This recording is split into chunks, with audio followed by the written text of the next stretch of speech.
नमस्कार दोस्तों। वह पल आखिरकार सामने आ ही गया जिसका महीनों से इंतजार देश के कोने कोने में बैठा हर इंसान कर रहा था। कभी कभी सब्र इतना लंबा खिंच जाता है कि एक बिंदु पर जाकर वह फट पड़ता है और उसका शोर दूर दूर तक गूंजने लगता है। आज वही शोर सरहद के उस पार तक सुनाई दे रहा है। वही कंपन उन इलाकों में महसूस की जा रही है जहां कल तक कोई सोच भी नहीं सकता था कि हालात इतनी तेजी से करवट ले लेंगे। क्या आपको याद है राजधानी का वह दृश्य जब लोग सड़कों पर उतर आए थे? माहौल जोश और गुस्से से भरा था। क्या आपको याद है कश्मीर में हुई वे घटनाएं जिनसे पूरे देश का दिल भीतर तक हिल गया था? हर घर में एक ही सवाल उठ रहा था, आखिर कब तक हम चुपचाप सब सहते रहेंगे? मगर दोस्तों, खामोश रहना कायरता नहीं होता। कई बार चुप्पी तूफान की आहट होती है, ठीक वैसे ही जैसे शिकारी सिंह अपने बड़े हमले से पहले कुछ क्षण पीछे हटकर ताकत जुटाता है। फर्क बस यह है कि इस बार सिंह ने पीछे हटकर ताकत नहीं जुटाई, बल्कि छलांग लगा दी है। देश की सेनाएं अब इंतजार की सीमा पार कर चुकी हैं। जो खबरें सीमा के उस पार से छनकर आ रही हैं, जो धुएं के गुबार पहाड़ों की चोटियों के ऊपर तक उठते दिखाई दे रहे हैं, वे साफ बता रहे हैं कि हिसाब बराबरी के मोड़ पर पहुंच चुका है। पीओके से लेकर रावलपिंडी और वहां से इस्लामाबाद तक आज ऐसा डर फैला हुआ है जैसा पहले कभी नहीं देखा गया। जो लोग कुछ ही दिन पहले तक भारत को आंखें दिखाने की नादानी कर रहे थे, आज वही लोग अपने ठिकाने छोड़कर यहां वहां भाग रहे हैं। उन्हें समझ नहीं आ रहा कि छिपें कहां, क्योंकि जमीन भी सुरक्षित नहीं और आसमान भी। इसी पृष्ठभूमि में आज हम उस अभियान के बारे में बात करने जा रहे हैं जिसे इतनी गोपनीयता से अंजाम दिया गया कि दुनिया की ताकतवर निगरानी आंखें भी उसे पकड़ नहीं पाईं। अमेरिका की विशाल दूरबीनें और ऊंची उड़ान भरने वाली जासूसी मशीनें बस आसमान निहारती रह गईं, लेकिन उन्हें ठोस सुराग तक नहीं मिला कि भारतीय जवान किस दिशा में, किस रणनीति के साथ, किस पल कितनी विशाल कार्यवाही करने वाले हैं। सोचिए, अगर किसी इलाके के 24 से अधिक गुप्त ठिकाने एक ही रात में मिट्टी में समा जाएं, तो वहां रहने वालों पर क्या बीतेगी? जिस पीओके में आतंक का जाल बुना जाता था, जहां से लगातार हमारे देश को अस्थिर करने की कोशिशें होती थीं, वही इलाका अचानक अंधेरे में डूब गया। बिजली की सप्लाई काट दी गई, संचार प्रणाली लड़खड़ा गई और सड़कों पर ऐसी खामोशी उतर आई जिसमें सिर्फ घबराहट की धड़कन सुनाई देती है। मगर दोस्तों, इस पूरे घटनाक्रम की शुरुआत कहीं और से हुई थी। कुछ दिन पहले तक भारत के सुरक्षा तंत्र के भीतर बेहद गहरी हलचल थी। खुफिया एजेंसियों को कई छोटे छोटे संकेत मिल रहे थे कि सीमा के पार कुछ बड़ा पक रहा है। एक एक सुराग को जोड़कर एक तस्वीर बन रही थी। दुश्मन एक बार फिर हमारे नगरों में खून फैलाने की तैयारी में था। लॉन्च पैड बनाए जा रहे थे, घुसपैठ के रास्ते सेट किए जा रहे थे और ऐसे ठिकाने तैयार किए जा रहे थे जिन्हें देखकर सामान्य इंसान अनुमान भी नहीं लगा सकता कि इनके भीतर क्या छिपा है। 24 से अधिक ऐसे गुप्त ठिकाने थे जिन्हें पाकिस्तान की सेना ने पहाड़ों और जंगलों के बीच बनाकर तैयार किया था। बाहर से ये साधारण दिखते थे, पर भीतर आधुनिक हथियारों से भरे भंडार छिपाए जा रहे थे।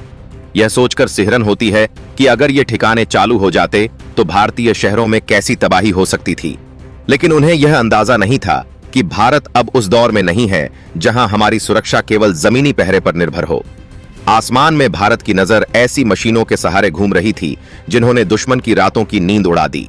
हर गुफा, हर रास्ता, हर आवाजाही, सब कुछ बिना किसी शोर के दर्ज किया जा रहा था। सूत्रों के अनुसार सेना ने पूरे 48 घंटे तक उन ठिकानों पर निरंतर निगरानी रखी। किस वक्त कौन अंदर जाता है, किस समय हलचल बढ़ती है, कब हथियारों का लदान होता है, कब कोई संदिग्ध व्यक्ति सीमा की ओर बढ़ता है, सब कुछ कागज पर साफ हो चुका था।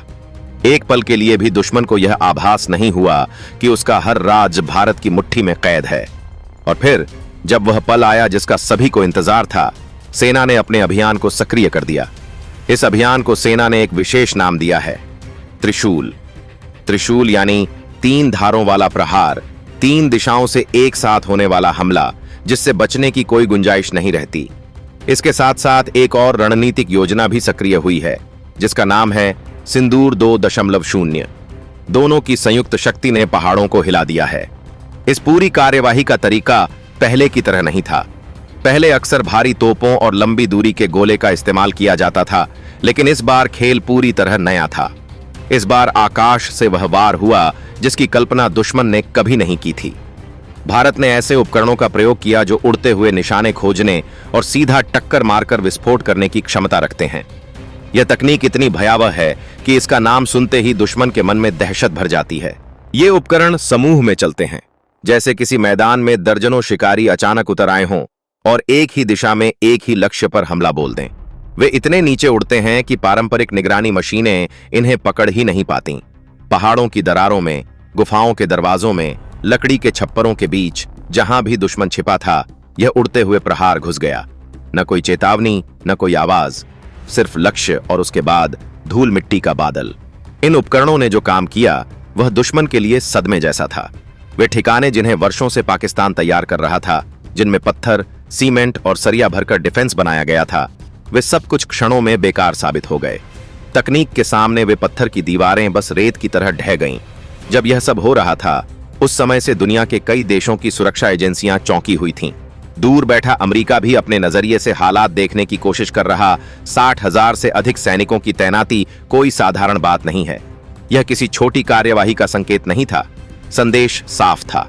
भारत अब केवल चेतावनी देने के लिए नहीं, बल्कि निर्णायक कदम उठाने के लिए तैयार है। युद्ध के बादलों की गड़गड़ाहट जैसे सीमा के आर पार महसूस की जा रही थी। 3 दिनों से तेज उड़ान भरते युद्धक विमान सीमा के ऊपर से गुजर रहे थे। पहाड़ों की घाटियों में उनकी गर्जना ऐसी गूंज बनकर फैलती थी कि दुश्मन का मनोबल ढह जाता था। उनका शोर मानो संकेत दे रहा था कि भारत अब किसी भी स्थिति के लिए तैयार है। उधर सीमा पार का वातावरण बिल्कुल अलग था। पीओके के बड़े हिस्से में अंधेरा छा गया। लोग डर के कारण घरों में बंद हो गए। सैनिक चौकियों पर सन्नाटा पसर गया।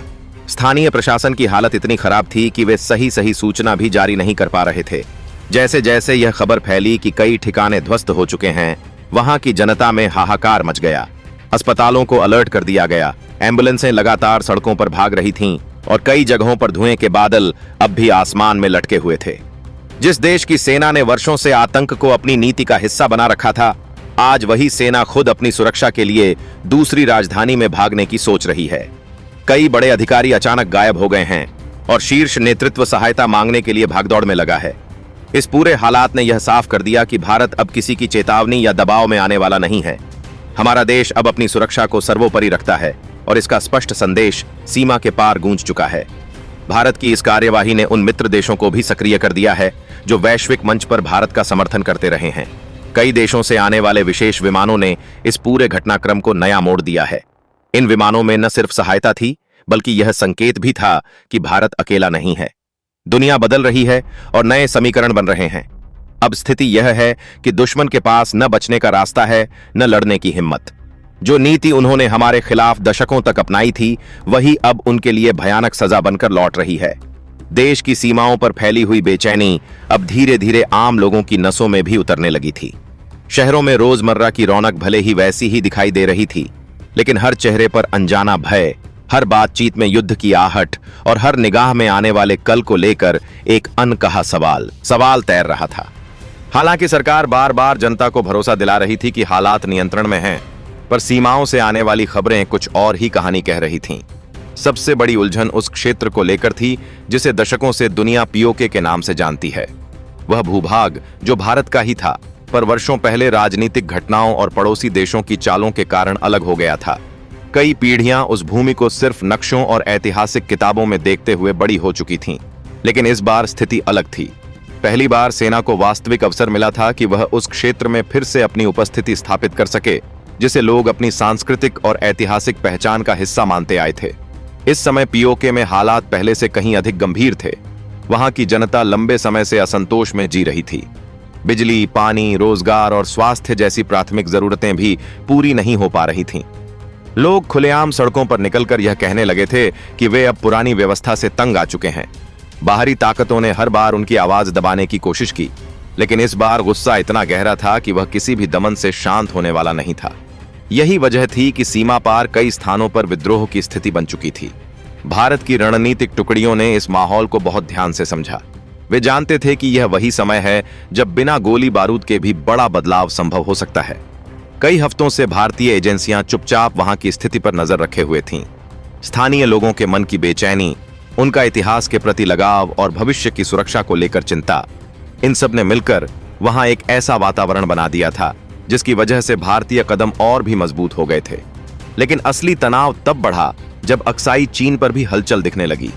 हिमालय की ऊंचाइयों में स्थित वह विशाल क्षेत्र वर्षों से विवाद का कारण रहा है।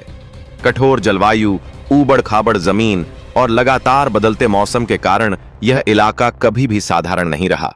पर इसी इलाके में कई ऐसी ऊंचाइयां थीं जो किसी भी देश की सामरिक शक्ति को एकदम बदल सकती थीं। इन्हीं वजहों से पड़ोसी देश उस क्षेत्र पर लगातार दबाव बनाए रखते थे। अक्साई चीन के पहाड़ों में अचानक से भारी गतिविधियां बढ़ने लगी थीं। पड़ोसी देशों ने वहां अपने सैनिकों की तादाद बढ़ाना शुरू कर दिया था। नई सड़कों, हेलीपैडों और चौकियों के निर्माण की खबरें लगातार उपग्रह तस्वीरों में दिखाई दे रही थीं। यह स्पष्ट था कि वे भी किसी बड़े कदम की तैयारी कर रहे हैं।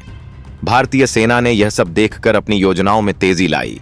वे समझ गए थे कि अगला संघर्ष चाहे कहीं से भी शुरू हो, उसका असर पीओके और अक्साई चीन दोनों जगह महसूस किया जाएगा। इन दोनों क्षेत्रों का भारत के लिए महत्व सिर्फ सीमाओं से जुड़ा हुआ मामला नहीं था, यह राष्ट्रीय भावनाओं, सांस्कृतिक धरोहर और आने वाली पीढ़ियों की सुरक्षा से भी जुड़ा हुआ था। यहाँ की हर घाटी, हर पहाड़ी, हर रास्ता एक कहानी कहता था। पीढ़ियों से लोगों ने इसे अपनी पहचान का हिस्सा माना। यही वजह थी कि जब जनता को यह पता चला कि सरकार और सेना कुछ बड़ा करने की तैयारी में है, तो लोग डरे नहीं, बल्कि भीतर से एक अलग ही उत्साह महसूस करने लगे। पीओके के कई इलाकों में लोग रात रात भर मोबाइल के कमजोर नेटवर्क के बावजूद भारतीय टेलीविजन चैनल देखने की कोशिश करते थे। वे उम्मीद करते थे कि किसी दिन उन्हें यह सुनाई देगा कि भारत ने उनकी ओर कदम बढ़ा दिया है। उनके भीतर दबी इच्छा अब और छुप नहीं पा रही थी। वे खुलकर कहते थे कि वे अपने भविष्य को सुरक्षित देखना चाहते हैं और उन्हें भरोसा है कि भारत ही वह सुरक्षा दे सकता है जिसकी वे दशकों से प्रतीक्षा कर रहे हैं।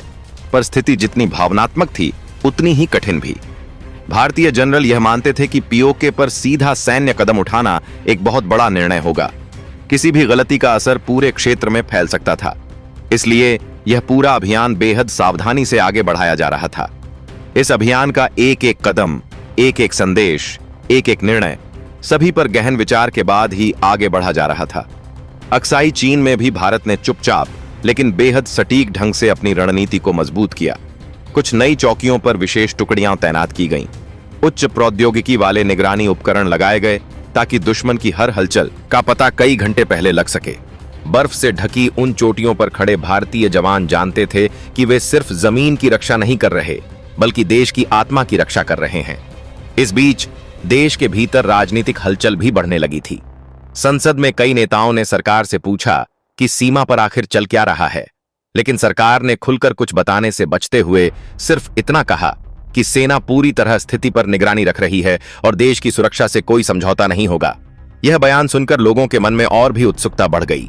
पीओके में विद्रोह की आग इतनी फैल चुकी थी कि कई जगहों पर स्थानीय लोग खुद ही पुराने प्रतीकों को हटाने लगे थे। वे खुलकर कह रहे थे कि अब वे अपने भविष्य का फैसला खुद करना चाहते हैं। कुछ जगहों से तो यह खबर भी आने लगी कि वहां के युवाओं ने भारतीय ध्वज के रंगों जैसे कपड़े पहनकर जुलूस निकाले। यह दृश्य देखकर कई भारतीयों की आंखें भर आईं। वे सोच भी नहीं सकते थे कि कभी ऐसा दिन आएगा जब वहां के लोग खुद भारत से जुड़ने की इच्छा जताएंगे। अक्साई चीन में भी मौसम ने अचानक करवट ली थी। तेज बर्फबारी ने दुश्मन की कई गतिविधियां धीमी कर दी, जबकि भारतीय सेना ने पहले से तैयारी कर रखी थी। उनके पास विशेष उपकरण, बेहतर संचार प्रणाली और अनुभवी पर्वतीय दल मौजूद थे।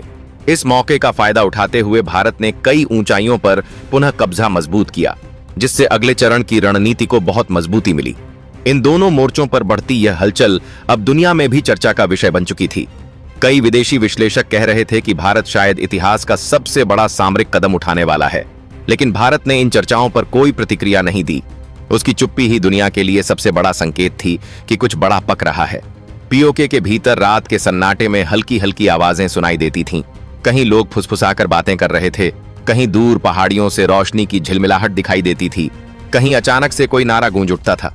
ऐसा लगता था मानो पूरी घाटी आने वाले किसी बड़े परिवर्तन के इंतजार में सांस रोके खड़ी है। अक्साई चीन भी शांत नहीं था। वहां तेज हवा में उड़ती बर्फ की परतों के बीच भारतीय जवान दृढ़ता से खड़े थे। वे जानते थे कि आने वाला समय बेहद चुनौतीपूर्ण होने वाला है, लेकिन उनके चेहरे पर कोई तनाव नहीं था। उनमें एक अडिग विश्वास था। देश पर आने वाली हर चुनौती का सामना किया जा सकता है, बस नियत और साहस मजबूत होना चाहिए। इन दोनों इलाकों में बढ़ती गतिविधियों के बीच भारत की गोपनीय बैठकें लगातार चल रही थीं। जनरल, रणनीतिक विशेषज्ञ और सुरक्षा विश्लेषक दिन रात योजनाएं बना रहे थे। वे सिर्फ आज नहीं, आने वाले कई वर्षों का खाका तैयार कर रहे थे। वे जानते थे कि यह संघर्ष केवल जमीन का नहीं होगा, यह मनोबल, कूटनीति, जनभावना और भविष्य की दिशा का भी संघर्ष होगा। और इसी तरह जब माहौल सबसे घना हुआ, तभी घटनाओं ने अचानक एक ऐसा मोड़ लिया जिसने पूरे क्षेत्र को झकझोर कर रख दिया। पीओके में एक ऐसी चिंगारी भड़की जिसने सभी को चौंका दिया, और अक्साई चीन में एक ऐसी हलचल दिखाई दी जिसने भारत को अगले निर्णायक कदम उठाने पर मजबूर कर दिया। यही वह क्षण था जब इतिहास ने करवट ली। रात गहरा चुकी थी, लेकिन दिल्ली की हवा में एक ऐसी बेचैनी तैर रही थी जिसकी आवाज खिड़कियों से होकर भीतर तक उतर रही थी। प्रधानमंत्री कार्यालय की रोशनी आधी रात तक जगमगाती रहती, और सुरक्षा परिषद की लगातार बैठकों ने इस बात का संकेत दे दिया था कि अब साधारण वक्त नहीं रह गया था। पूरा देश सो रहा था, पर शासन व्यवस्था की नसों में नींद का नाम नहीं था।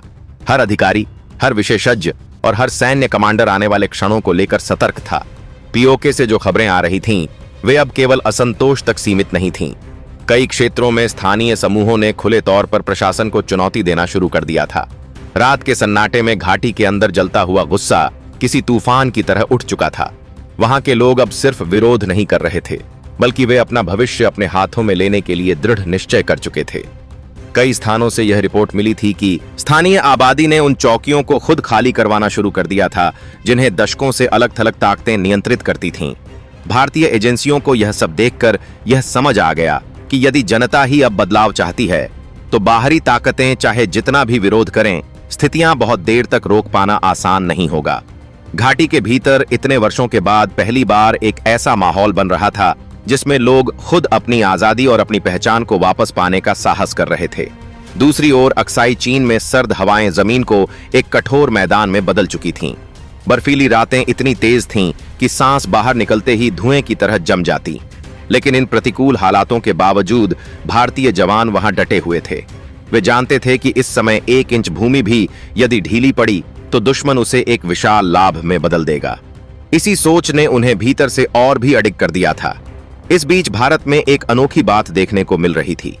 शहरों में लोग भले ही रोजमर्रा की जिंदगी जी रहे थे, पर हर कोई महसूस कर रहा था कि देश किसी बड़े मोड़ की ओर बढ़ रहा है।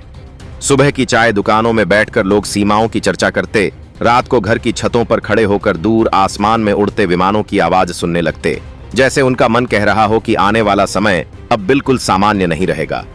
कई लोगों ने अपने बड़ों से पीओके और अक्साई चीन के पुराने किस्से सुने थे। कुछ के पूर्वजों ने उन धरती पर अपना बचपन बिताया था। उन कहानियों का दर्द, वह मिट्टी की महक का रिश्ता, उन पहाड़ों में बसी यादें, यह सब अचानक से लोगों के भीतर जीवित होने लगा था। सामाजिक माध्यमों पर करोड़ों लोग एक ही सवाल पूछने लगे थे कि आखिर कब वह दिन आएगा जब हमारा इतिहास फिर से अपनी जगह पर खड़ा होगा। अंतर्राष्ट्रीय स्तर पर भी हलचल बढ़ चुकी थी। कई ताकतें भारत के कदमों को लेकर चिंतित थीं। कुछ देश चाहते थे कि भारत पीछे हट जाए, क्योंकि उन्हें डर था कि यदि भारत अपने अधिकार वापस लेने की दिशा में आगे बढ़ा तो उनके कई भूखंडीय विवाद भी उजागर हो जाएंगे। कुछ देश भारत का साथ देते नजर आ रहे थे, क्योंकि वे जानते थे कि राष्ट्र की संप्रभुता को यूं नहीं छोड़ा जा सकता। भारत ने चुप्पी बनाए रखी, लेकिन उसकी चुप्पी में एक गहरा संदेश छिपा था। देश अब किसी भी प्रकार के दबाव में आने वाला नहीं।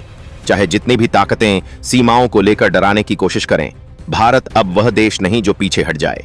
बीते वर्षों में देश ने आर्थिक, सैन्य, कूटनीतिक सभी स्तरों पर खुद को इतना मजबूत कर लिया था कि अब किसी भी बड़े कदम के लिए उसके पास हर प्रकार की क्षमता मौजूद थी। पीओके में स्थिति इतनी अस्थिर हो चुकी थी कि वहां की कई चौकियों ने बाहरी दबावों से बचने के लिए खुद को बंद कर लिया था। स्थानीय लोग अब यह नहीं देख रहे थे कि कौन उनके सामने खड़ा है, वे केवल यह देख रहे थे कि कौन उनके साथ खड़ा है, और उन्हें महसूस होने लगा था कि भारत ही वह शक्ति है जो उन्हें यह कह सकती है कि उनकी आवाज सुनी जाएगी। अक्साई चीन के पहाड़ों में इसी समय भारतीय सेना ने कई महत्वपूर्ण ऊंचाइयों पर अपना नियंत्रण और मजबूत कर लिया। बर्फीले तूफानों का फायदा उठाकर उन्होंने ऐसे स्थानों पर चौकियां स्थापित कर लीं जहां दुश्मन की नजर भी पहुंचना कठिन था। यह सब चुपचाप किया गया ताकि दुनिया को अंदाजा भी न हो कि भारत सीमाओं पर अपनी पकड़ कितनी तेजी से बढ़ा रहा है। इस माहौल में सबसे बड़ा सवाल यह था कि भारत आखिर किस दिशा में आगे बढ़ने वाला है। क्या सेना सीधा अभियान शुरू करेगी या फिर रणनीतिक दबावों के माध्यम से विरोधी देशों को पीछे हटने पर मजबूर करेगी? इन सवालों का जवाब सिर्फ कुछ चुनिंदा लोगों को ही पता था। एक गहरी रात में जब पूरा शहर सो रहा था, दिल्ली के एक अत्यंत सुरक्षित भवन के भीतर एक बैठक चल रही थी। यहाँ देश के अनुभवी जनरल, सुरक्षा विशेषज्ञ और युद्ध रणनीतिक सलाहकार मौजूद थे। उनकी आंखों में नींद का नाम नहीं था। सामने रखे नक्शे पर पीओके का हर पहाड़, हर घाटी, हर गांव और हर रास्ता चिन्हित किया हुआ था। अक्साई चीन की चोटियों को भी अलग रंगों में दर्शाया गया था, ताकि हर किसी को समझ आए कि कौन सा क्षेत्र कितना महत्वपूर्ण है। इस बैठक में सभी की आवाजें धीमी थीं, लेकिन हर शब्द में गहराई और दृढ़ता दिखाई दे रही थी। जनरल अपनी कुर्सी पर सीधा बैठा था और धीरे धीरे बोल रहा था। उसने बताया कि पीओके में बढ़ते विद्रोह ने भारत को एक ऐतिहासिक अवसर दिया है, पर यह अवसर बहुत सावधानी से इस्तेमाल करना होगा। किसी भी जल्दबाजी से स्थिति उलटी भी पड़ सकती है। अक्साई चीन पर भी चर्चा हुई। वहां दुश्मन की कई गतिविधियां बढ़ चुकी थीं। वे लगातार नए ढांचों का निर्माण कर रहे थे और कुछ जगहों पर उन्होंने अपने सैनिकों को इस तरह तैनात किया था कि किसी भी क्षण वे आगे बढ़ सकते थे। भारतीय कमांडरों ने बताया कि यदि अक्साई चीन पर दबाव बढ़ेगा तो पीओके पर रणनीति स्वतः प्रभावित होगी। इसलिए दोनों क्षेत्रों को एक साथ ध्यान में रखते हुए कदम उठाने होंगे। बैठक कई घंटों तक चलती रही। हर बार एक नई सूचना पर चर्चा होती, हर नक्शे पर नए निशान लगते और हर रणनीति पर इतना विस्तार से विचार किया जाता कि कोई भी संभावना अनदेखी नहीं रह जाए। अंततः सुबह से ठीक पहले एक ऐसे निर्णय पर सहमति बनी जिसने कहानी की दिशा बदल दी। यह निर्णय इतना बड़ा था कि उसकी जानकारी सिर्फ कुछ ही लोगों के पास होनी थी। अगले दिन देश की हवा कुछ और ही लग रही थी। सुबह उठते ही लोगों को ऐसा महसूस हुआ जैसे समय ने अचानक गति बढ़ा दी हो। सीमाओं पर होने वाली हलचल अब ज्यादा स्पष्ट होने लगी थी और कई जगहों से उस प्रकार की गतिविधियों की खबरें आने लगीं जो आमतौर पर तभी होती हैं जब राष्ट्र कोई बेहद बड़ा कदम उठाने वाला हो। पीओके के भीतर अब विद्रोह खुलकर सड़कों पर था। लोग अपने घरों से निकलकर बड़ी संख्या में मैदानों में